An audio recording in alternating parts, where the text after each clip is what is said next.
guys, so magmumukbang tayo ngayon. Ito pala yung tinatawag na muscat, shine muscat siya guys. So actually mahal to kung bibilhin mo siya sa supermarket. Meron nga ako nakita. Parang ganito siya kalaki, itong dalawang to.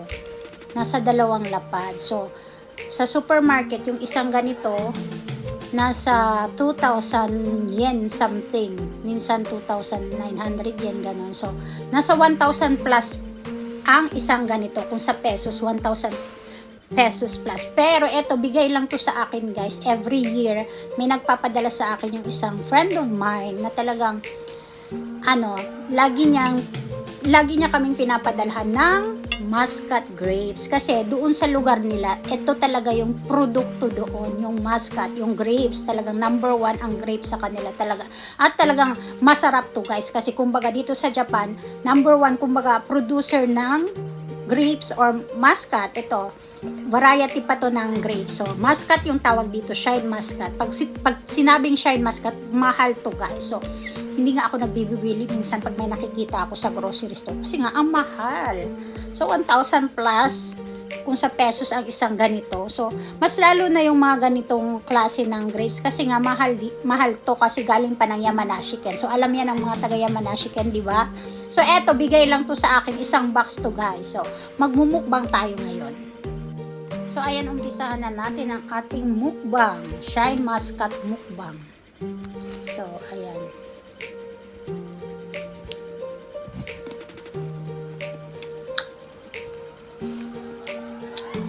Ang tamis.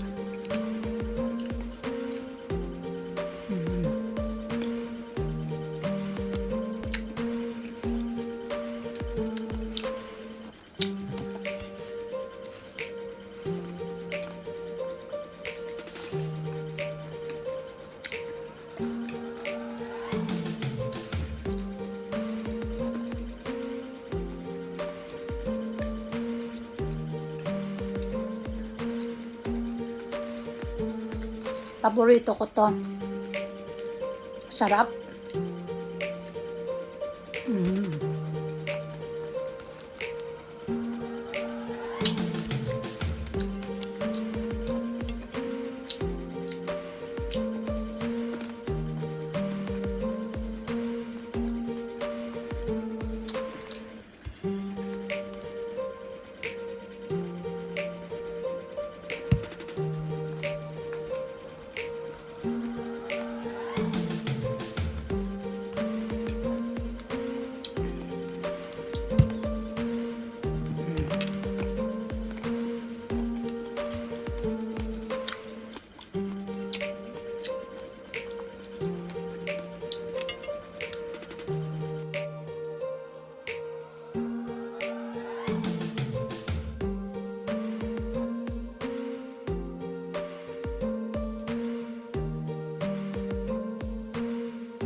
Busog ako guys, pero hindi ko talaga naubos, hindi ko kaya, akala ko kaya, hindi pala. So, ayan ayan yung naubos ko guys. Actually, madami-dami din kasi 'di ba? Ang laki niya, ang dami niyang kumbaga, ang dami niyang bunga.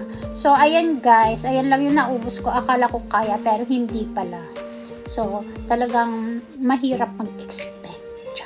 So, ayan, thank you sa nagbigay. Actually, to guys, ang binigay sa akin, isang box 6 na ganito yung laman. So, eto na lang yung natira sa isang box. Eto na lang talaga. So, ititira ko na yan para sa mga bata, no? So, thank you sa nagbigay at thank you for watching guys. Till next mukbang or till next video. Thank you.